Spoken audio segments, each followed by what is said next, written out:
sin entered. But we're going to talk about deception this morning. So let's try to jump into it in Genesis chapter 3.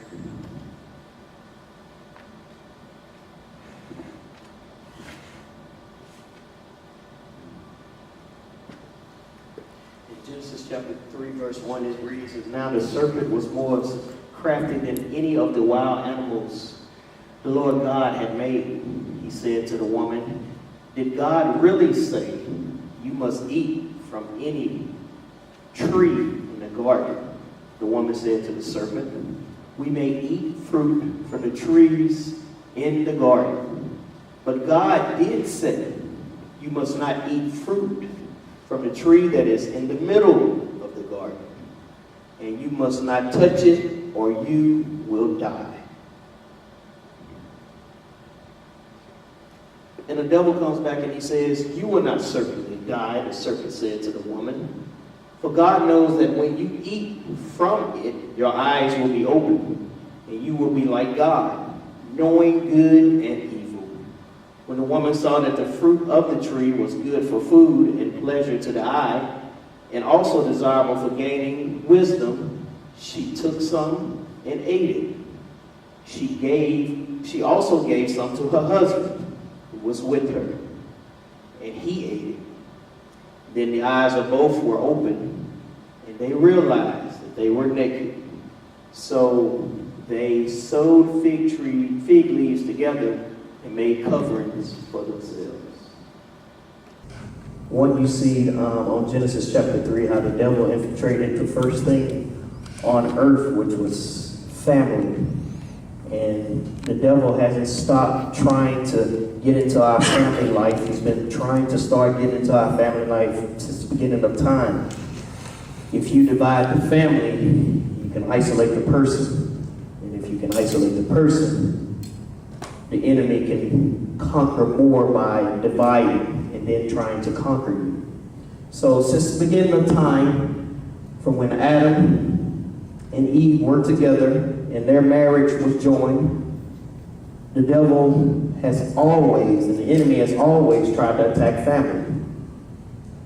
Now, the covenant between Adam and God had taken place, and God and Adam had a special relationship when they were alone. But when God seen that he needed company, he gave him company. But the title of the topic is, "Be ye not deceived." So we're going to start out of Galatians chapter 6, verse 7. It said, "Be not deceived. God is not mocked. For whatsoever a man soweth, he shall also reap it." Be not deceived.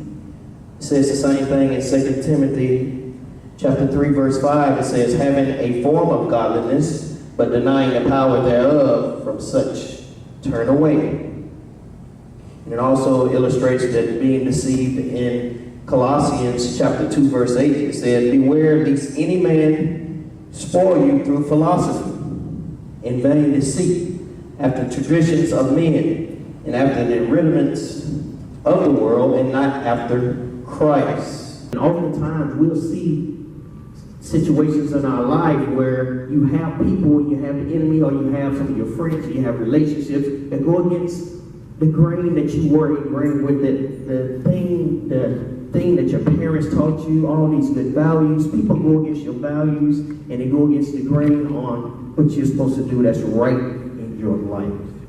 Oftentimes, you also have people in your life don't want you to get the promises of your life in an earthly fashion, by saying that you can't conquer something, or you can't have a great job, or you're having a depression problem, or you're having a problem with your marriage, or you're having a problem with anything that goes on in your life. You always try to have the enemy that come and try to take the one innocent and great thing that you have going in your life. It's called deception. It's a lot of moving parts that's always moving around that try to distract you from what your goal and your purpose is. Our purpose to be on earth is to serve God, to help others. But number one, serve.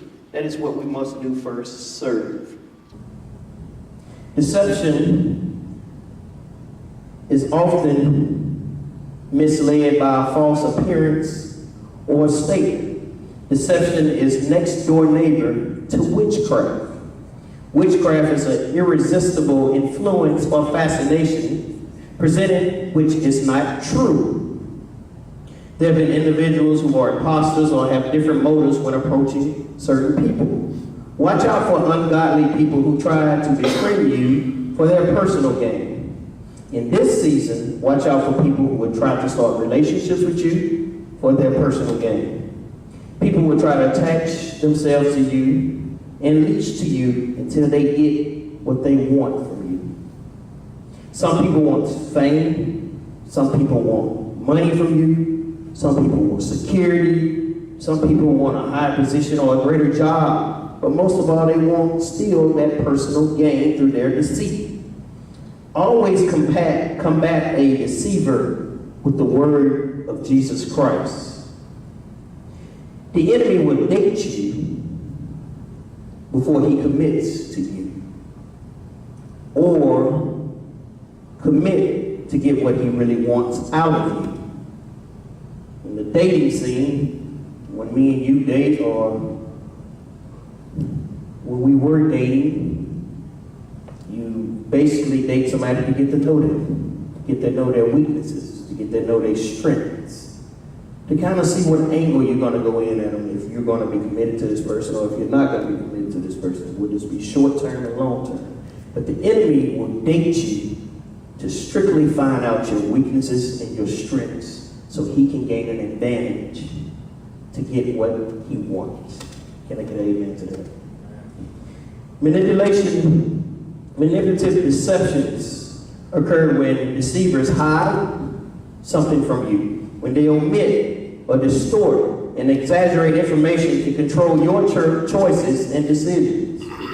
So when you are manipulated, sometimes you don't know that you're being manipulated. Somebody's controlling how you think. They're controlling your emotions.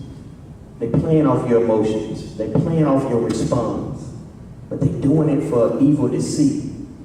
Often watch people who try to help you all the time that are ungodly, because they will also have an alternative motive later on down the road. This is how the enemy works. He will not show himself in the beginning.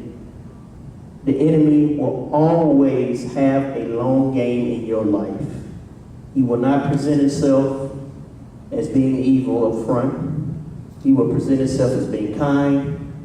He will present himself as being a comforter. The enemy is like an online dater. He presents himself as stable, attractive, loving, concerned with your needs. But what is the end game for the enemy who tries to get all of these things out of you? But what we need to be around are not people who deceive you, but people who elevate you. People who try to bring out the goodness in you. People who try to elevate your position with your marriage. People who try to elevate your self-confidence within yourself when you're feeling down on yourself. We all have weak moments in our life where we need help. We all have weak moments in our life where our confidence is shaken. Our self-esteem is low. Everybody can't run on a full tank of themselves all the time, because God has to interfere and intervene in our life to elevate us to be a better person. Deception occurs to anyone, no matter who you are. I don't care how much money you make. I don't care how many degrees you got. Deception can come upon us all. Everything that shines is not gold, and the grass is not always green on the other side. Some people look at other people's relationships and they say, I want a man just like that, or I want a woman just like that, I want a marriage just like that, I want a house just like that. But you don't know their story behind what they went through in order to get to where they are now. But when you start entering and wanting what somebody else wants and looking over the fence and thinking the grass is green on the other side, you've already had a condition where you have the covenants of others, which will cause deception of wanting more through ungodly measures. Never look over the fence. Be thankful for what you have. God has given you plenty that you don't even know about. God has tapped into your life. He's giving you something in your life. He's put something inside of you. He's planted a seed years ago that hasn't grown yet. But it's your responsibility, it's our responsibility as a church family to bring this special gift out of you.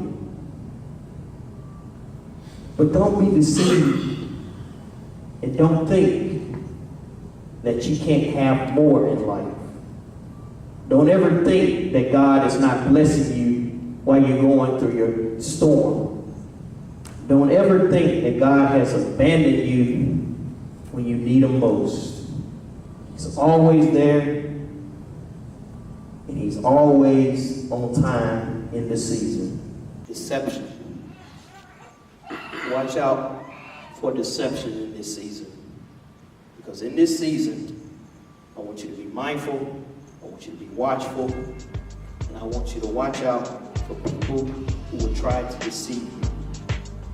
The doors of the church are open. Hello, I'm Pastor David, prophet of Destiny Christian Houston.